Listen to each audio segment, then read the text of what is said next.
I'm Menachem Learfield, and this is Dear Rabbi, where we answer your questions about Judaism. This week on Dear Rabbi, is it anti-Semitic to be anti-Israel? That is a great and very timely question. So I lived in Israel for about 9 years, and I can tell you that there is nobody more critical of Israel than Israelis.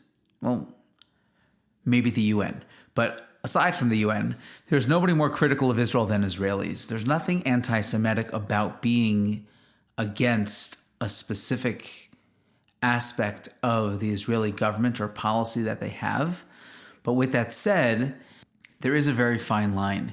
We are finding so much anti-Semitic rhetoric and anti-Semitic tropes that have existed for thousands of years being rebranded as anti-Zionism or anti-Israel. And that is anti-Semitic, and it is a problem. If you recall, during the clash between Gaza and Israel in May of last year, May of 2021, anti-Semitic attacks around the world, including here in the United States, skyrocketed.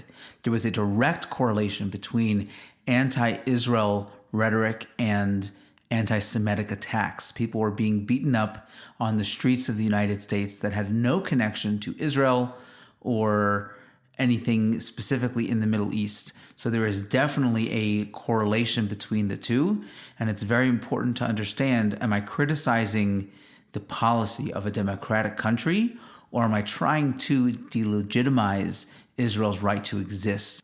The former, which would be totally okay, and the latter, which is another form of anti-Semitism, which is becoming very popular today here in the United States. And if you follow the trends, it's actually quite scary. We're actually doing a series now here in Denver exploring anti-Semitism in the world and some of its roots. And if you'd like to hear more about that, you can listen to my 0% podcast. We have 4 episodes that you can check out exploring anti-Semitism and talking a little bit more about this topic.